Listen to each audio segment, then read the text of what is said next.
Ya, hanya permukiman banjir.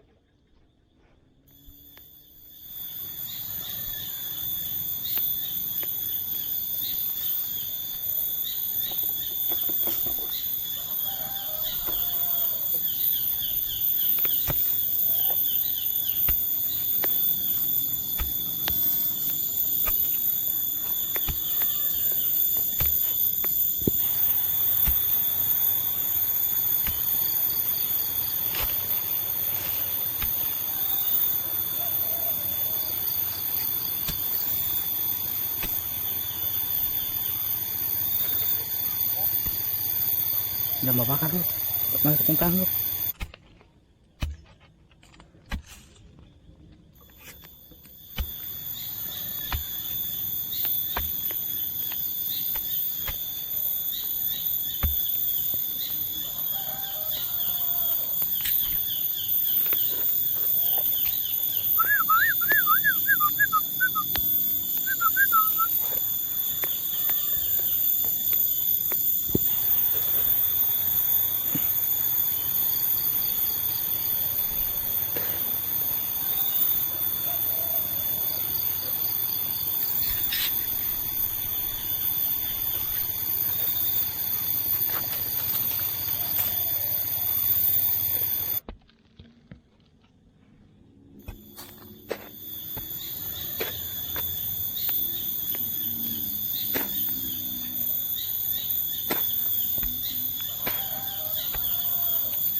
Misal situasi memang terus membaik, namun kita dapat waspada karena COVID-19 masih ada.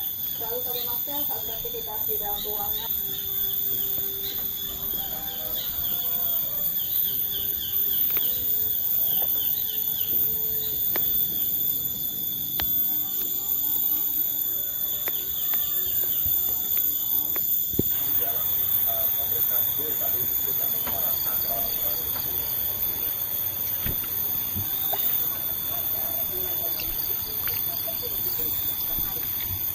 Namun bila pengunjung Jakarta Pusat tidak memiliki kewenangan untuk menindak pilihan kejadian tersebut, hanya bisa memberikan kericuhan dua kelompok massa ini mengakibatkan warga sekitar dan pengguna jalan panik. Namun situasi yang panas akhirnya berhasil diredam.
terkait dengan jelang 12 hari lagi gelaran Jakarta Formula E ini? Fokusnya pertama adalah ini kesiapan dalam ruang lingkup sirkuitnya. Kita optimis ya 100% pada tanggal 3 nanti sudah beres semua, tinggal pelaksanaan tanggal 4. Ini tinggal ada beberapa grandstand yang kecil-kecil aja. 2-3 hari mendatang udah beres ini. Baik, kalau untuk masyarakat mungkin imbauannya apa Mas ini terkait dengan ajang ini? Masyarakat yang luar biasa juga karena kita bingung di samping tiket yang murah malah tingkat penjualannya hanya beberapa persen, misalnya hanya 28%, saat ini masih 32%. Malah tiket yang agak mahal itu terjual habis, itu yang agak aneh sih. Oke. Bagaimana kemudian agar masyarakat Dengan fasilitas depan yang terbuka seperti biasanya. Jadi mungkin animo masyarakat di hari weekend mudah-mudahan itu menjadikan tempat orang bisa berlibur sambil mendengarkan musik di tempat di 3 stage yang kita siapin dengan para penyanyi-penyanyi handal di Indonesia. baik, terima kasih Ketua Pelaksana Formula